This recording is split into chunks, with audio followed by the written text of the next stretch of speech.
اب ذرا بات ہو جائے ایران امریکہ کی.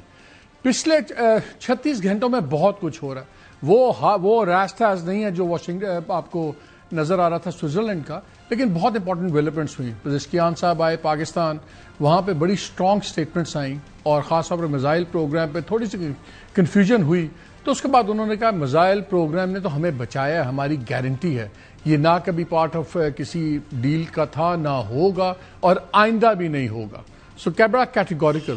پھر نیوکس کے اوپر بات ہوئی, پھر اس پہ کنفیوژن ہوئی کہ جی ڈونلڈ ٹرمپ نے کہا کہ بس جا رہے ہیں نیوکلیئر انسپیکٹرز وغیرہ. ایران نے کہا ابھی کوئی اسکیجول نہیں بنا.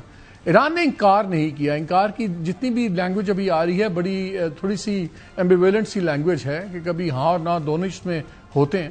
پھر فنڈز کی ڈی فریزنگ کی بات ہوئی تو پہلے فگر ہم سن رہے تھے 6 سے 12 بلین. پھر ڈونلڈ ٹرمپ نے کہا کہ یہ طے ہو گیا ہے کہ یہ ہم جو پیسے دے رہے ہیں یہ بیسک گڈز اور میڈیسنز کے لیے ہیں اور صرف امریکن پروڈکٹس لی جائیں گی. اس پہ گورنر اسٹیٹ بینک ایران کے انہوں نے کہا کہ کوئی ہمارے پہ پابندی نہیں ہے کہ ہم صرف ان سے لیں گے. ہاں اگر ان کی قیمتیں اور کوالٹی بہتر ہوئی باقیوں سے تو پھر ہم لے بھی سکتے ہیں. سو بوتھ بلو ہاٹ بلو کولڈ. اور نیوکلیئر کے اوپر جو ہے ویسے تو سٹارس اب ایران کو اور بھی کلیئر آ گیا ہے. انہوں نے کہا یہ انسپیکٹرز وغیرہ سب آئیں گے, کوئی پرابلم نہیں ہے, پہلے جب ڈیل میں چیزیں ساری طے ہو جائیں گی. تو اگر آپ لینگویج دیکھیں تو آپ کو لگتا ہے کہ Iran from a position of strength بات کر رہا ہے. ان دا مین ٹائم امریکہ کے اندر بہت چیزیں چینج ہو گئی ہیں. آج سے پہلے ہم سوچ نہیں سکتے تھے کہ جس قسم کی باتیں اب ان کی ٹاپ لیڈرشپ کھل کے اسرائیل کو کرٹیسزم بھی ہو رہا ہے. جو عام پاپولیشن ہے وہ تو کر ہی رہی ہے. ینگر پاپولیشن کے سرویز بتا رہے ہیں کہ میجورٹی ہے جو بہت زیادہ اسرائیل کے خلاف, اور یہ اسرائیل کی مخالفت ہے, ناٹ نیسیسریلی یہودیوں کی, بیکاز زائنسٹ اسرائیل. اور وینس نے بھی کہا کہ لوگوں کو فرق کرنا ہوگا کہ اگر آپ اسرائیلی حکومت کی کرٹیسزم کرتے ہیں تو وہ ضروری نہیں کہ آپ یہودیوں کی مخالفت کر رہے ہیں. ابھی نیو یارک کے اندر انتخابات ہوئے لوکل سیٹس کے, تو زوران ممدانی جن کا بڑا اوپن سٹانس ہے فلسطین پہ اور ان تمام ایشوز پہ, ان کے 3 کینڈیڈیٹس جس پہ انہوں نے ہاتھ رکھا تھا وہ جیت گئے, اور اس میں ایک نے اپنے ہی ایک بڑے انکمبنٹ ڈیموکریٹ کو ہرایا. سو آپ کو ایک ٹرینڈ نظر آ رہا ہے. اب سوال کچھ یہ بھی لوگ کہتے ہیں کہ ڈونلڈ ٹرمپ کے 2 رویے ہوں گے. ایک تو اس کا فائدہ اٹھا سکتے ہیں کہ وہ اس سے سخت اپنی جو ڈیل جو ایران کو, وہ کافی ان کی ناراضگیاں بھی ہیں, اور ہم نے بار بار سنا وہاں تو ایفنگ سٹیٹمنٹس وغیرہ بڑے اس میں گالی گلوچ والی باتیں بھی آ گئی ہیں, سب کچھ سامنے آتا جا رہا ہے. تو وہ یا تو اس کو اپنا ایز اے لیور یوز کریں گے, یا یہ نہ ہو کہ وہ الٹا اس پہ ریاکٹ کریں. ان دا مین ٹائم اسرائیل سے جو رپورٹس آ رہی ہیں, نیتن یاہو نے بھی بڑی اسٹرانگ آج ایک اسپیچ کی ہے اپنے کمانڈرز کو ایڈریس کرتے ہوئے. اس نے کہا کہ ہم نے بہت ڈیپینڈنس کی ہے امریکہ پہ, ہم بڑے شکر گزار ہیں, لیکن ہمیں اب انڈیپینڈنس چاہیے. ہم اتنی اپنی صلاحیت بنائیں کہ ہم زیادہ سے زیادہ بہترین سے بہترین ہتھیار بنائیں کہ ہمیں کسی پہ ڈیپینڈنس نہ ہو.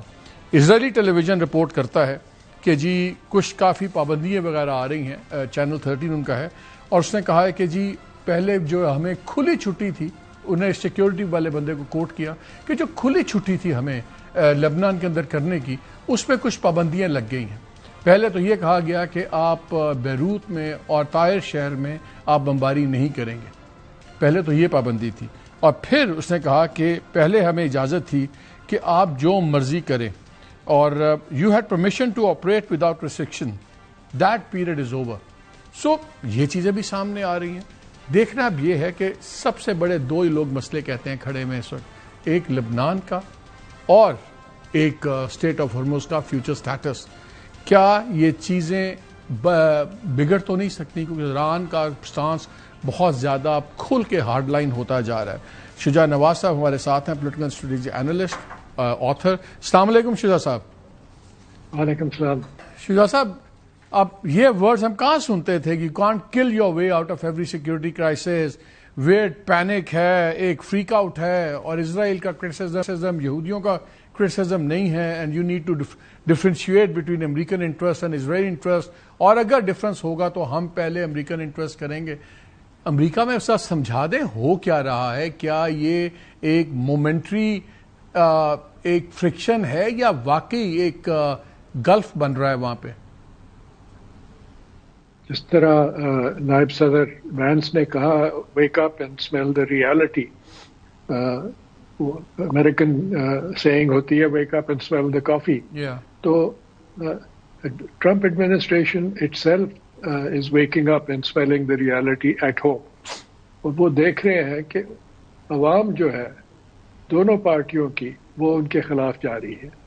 اور نہ صرف اب لیکن مڈ ٹرمز میں خاص طور پہ ریپبلکن پارٹی کا دیوالا ہو سکتا ہے. اور وہ سب ریپبلکن پارٹی پھر جو ہے صدر ٹرمپ پہ ٹوٹ کے پڑے گی، کیونکہ اگلے 2 سال کے لیے یہ لیم ڈک ہوں گے. اور اگر ڈیموکریٹس جیت کے دونوں سینٹ اور ہاؤس تو امپیچمنٹ کا ڈر ہے انہیں. تو that is concentrating their mind. ان کا 2 پرنسپلز ہیں، ایک امریکہ فرسٹ، دوسرا ٹرمپ فرسٹ.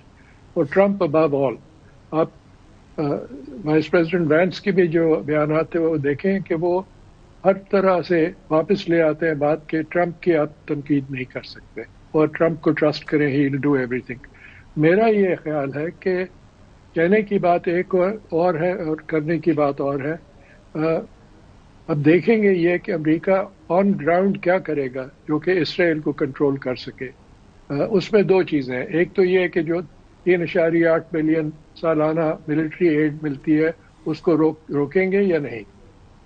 دوسرا یہ کہ جو سپورٹ انہوں نے دی ہے ان کی لیبنان میں ایکشن کی، جو ابھی بھی قبضہ کیا ہوا ہے اسرائیل نے، کیا اسرائیل کو یہ واپس لے آئیں گے اپنے حدود میں؟ میرا نہیں خیال کہ یہ ہوگا. یہ ایک قسم کی ٹیمپرری میجر ہے. اس کے ساتھ ساتھ ایک اور ڈیل ہو رہی ہے امریکہ اور اسرائیل میں، جس میں ان دونوں کی ملٹریز جو ہیں ان کو کمبائن تو نہیں لیکن بالکل بلڈنگ کر رہے ہیں کہ وہ دونوں ایک طرح ایک کنٹرول اور ایک سسٹم میں کام کریں گی. پھر ایک اور خبر آئی ہے، وہ یہ کہ مریم ایڈلسن جو کہ صدر ٹرمپ کی بھی بہت سپورٹر ہے، امریکن بلینئر، ان کا ایک اخبار ہے اسرائیل میں، اسرائیل ہاروم. وہاں پہ ایک خبر آئی کہ امریکہ از بلڈنگ اے بیس ان غزہ، اور دا ہول ایم از کہ کسی طرح غزہ کو خالی کر کے اور وہاں پہ ایک ریویرا سا بنا دے. تو بہت سی ایسی چیزیں ان دا بیک گراؤنڈ جو سامنے آئیں گی، اور وہ یہ جو اسرائیل اور امریکہ کا ناٹک ہے شاید یہ ناٹک ہی رہے.